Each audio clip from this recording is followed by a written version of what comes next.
everyone. Well, before talking about demolition, as you mentioned, the situation in Jerusalem is really bad because of Israeli brutality. I'd like to talk about the current situation and highlight how it is connected to the ongoing demolition of Palestinian homes. So since the start of the holy month of Ramadan, the Israeli occupation forces escalated and renewed the violence they inflicted on Palestinians last year in Jerusalem in a failed attempt actually to take over the Damascus Gate area and AlAqsa Mosque.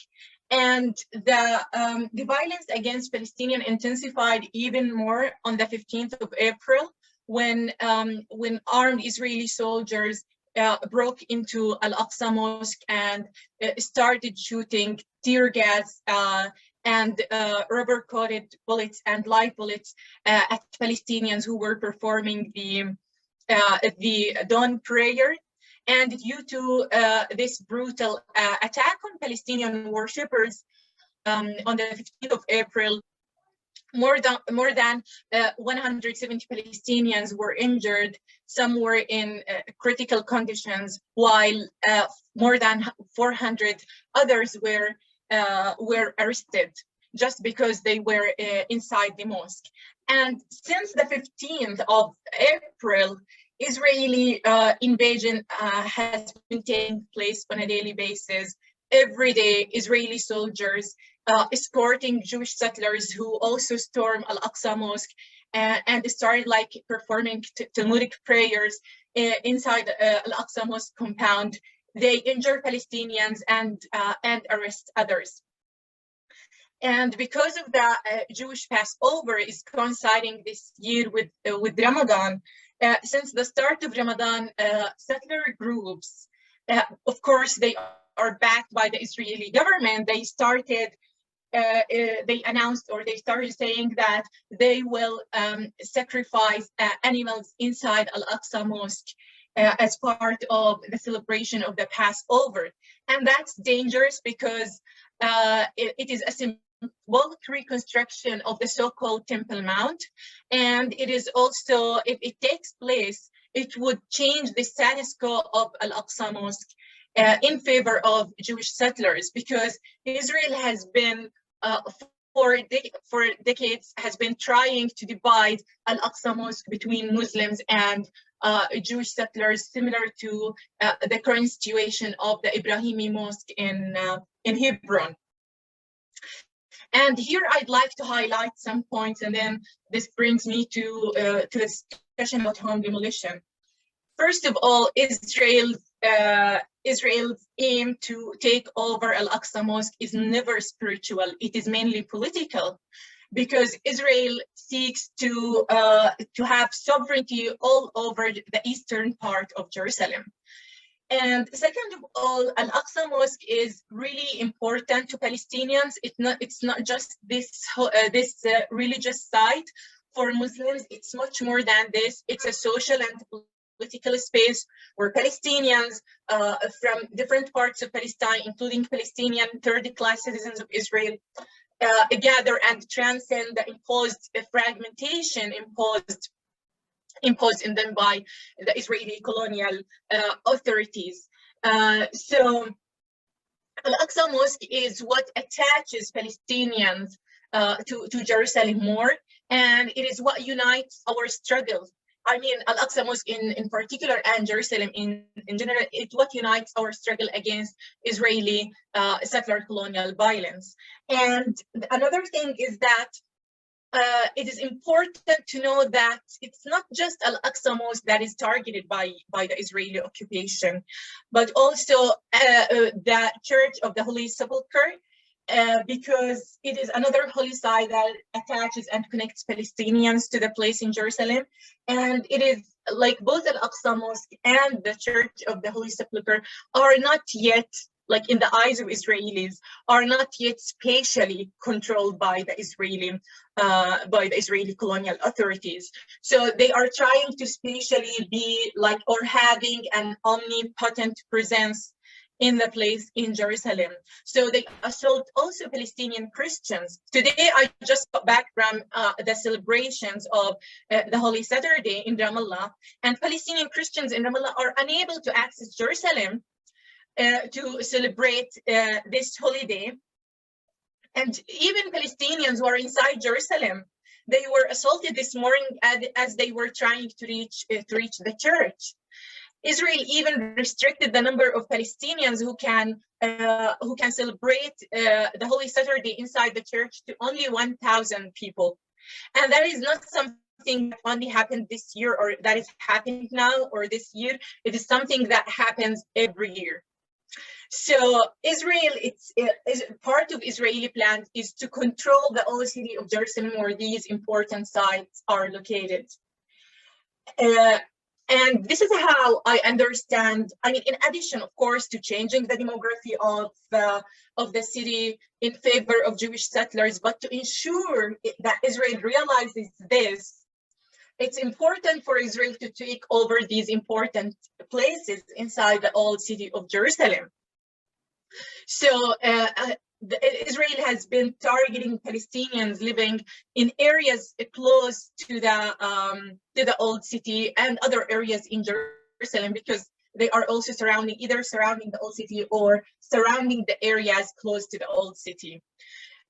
So the targets, like some of the targets for Israeli home demolition and confiscation are the neighborhood of Sheikh Jarrah, the town of Silwan, Al-Mukabbir, the town of Al-Mukabbir, among other areas, of course.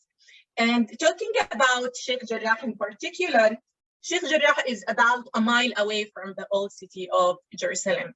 And because of its strategic location, Israel wants to control it.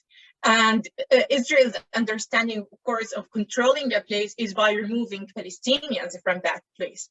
So since the 1970s, Israel has been trying to take over the homes of more than 25 families in Sheikh Jarrah. It's already took over the homes of Al-Ghawi's and Hanun's family, and in January they brutally assaulted the Salhiya family and demolished their home. And now there are other families that are still battling with Israeli settler groups that falsely claim the ownership of Palestinian homes and lands in Sheikh Jarrah, and also again also battling with the Israeli discriminatory courts, trying to preserve their existence in their homes. And by the way, I want to emphasize that although Palestinians appeal to Israeli courts, this does not in any way mean that we believe in that these courts will do us any kind of justice, because we know that these courts are just the tool to administer Israel's colonial and apartheid policies. But it's one of the tools among others. So we count more on our steadfastness, on our popular resistance, and of the international solidarity with us. That is what we mainly count on in order to preserve our existence in Jerusalem. Talking about the town of Silwan, Silwan, which is, again, it's a stone's throw away from the old city of Jerusalem where these holy sites are. And in Silwan, there are 12 neighborhoods in which more than 50,000 Palestinians live. 6 out of these 12 neighborhoods are threatened by imminent Israeli either demolition or confiscation of Palestinians' homes in Silwan. Another thing is that since 2017, Israeli home demolition has accelerated. The demolition of Palestinians' homes has accelerated when Israel started the enforcement of what is called the Kamitz law. And this law allows the Israeli occupation authorities to easily demolish homes and to sentence Palestinians, to put them in jail and to fine them, to imposing them expensive fines if they violate these the so-called urban urban plans and laws. I mean, by when Palestinians build without construction permit, which is impossible to be given to Palestinians. And the Kamin's law is also enforced not only against Palestinians in Jerusalem, but also against Palestinian citizens of Israel. And since then, more homes have been demolished because, according to this law. Only last year, more than 317 homes were demolished, according to the Kamin's law, and of course according to other laws in Jerusalem. And many of these homes that were demolished, they were self-demolished, because part of the Israeli policies in Jerusalem is to impose on Palestinians, or to force them to self-demolish their homes. And that is not without a reason. The reason behind that is in order to not to have like a lot of media coverage when Israeli bulldozers, because when Israeli bulldozers come and Palestinians start resisting home demolition, as what happened with the Salahiyah family, there will be more media coverage. The demolition will be denounced everywhere in the media. But when a Palestinian silently self-demolishes his or her home, no one would notice that. So that's part of the Israeli policies. And Palestinians are forced to self-demolish their homes because they want to avoid paying like the expenses of Israeli bulldozers and paying fines for the Israeli municipality. And this year, of course, there are more and more homes, hundreds of homes to be demolished, mainly in Silwan and also in Al-Mukabbir. This is why, since the start of 2022, there have been more than one protest held by Palestinians from Al-Mukabbir and from other parts of Jerusalem in front of the Israeli municipality, protesting home demolition in Jerusalem. The Kamin's law in particular, and the policy of home demolition in general. I wanted to highlight how home demolition is actually part of our ongoing Nakba. Home demolition in Jerusalem is informed by the very Zionist doctrine through which Israel was created on the ruins of 500 Palestinian villages and towns. And it only resonates, home demolition in Jerusalem, it resonates with what Theodor Herzl, the founding father of Zionism, stated in his allegorical novel, The Jewish State, when he said, if I want to substitute a new building for an old one, I need to demolish before I construct. So this is what Israel is basically doing, because coinciding with the demolition of Palestinian homes in Jerusalem, Israel plans to build more and more settlements, or to expand settlements that are built on stolen Palestinian lands there. In the beginning of 2022, the Israeli government announced that it will build more than 3,300 settlement units in the settlements that are built in Jerusalem. So the demolition of Palestinian homes is never without the construction of more and more homes for settlers. As I'm wrapping up, I just want to emphasize that Israel's repression strategy won't work. It didn't work to wipe out our existence, and it will not work because our burning desire to be free and to live in dignity and to have our right to self-determination is much stronger than Israel's apparatus of apartheid, of violence, and of colonialism. And through our resistance and through our steadfastness, one day we will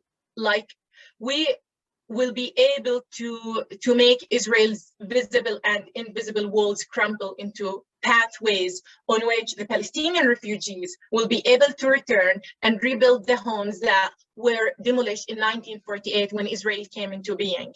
One last thing that I want to say is that just a reminder, it's important to continue to support the BDS call for boycott, divestment from and sanctions on Israel, because this is how you can join us in our struggle to give our share to humanity or to preserving humanity. And this is how you isolate and delegitimize Israeli apartheid and settler colonialism. Thanks a lot for listening.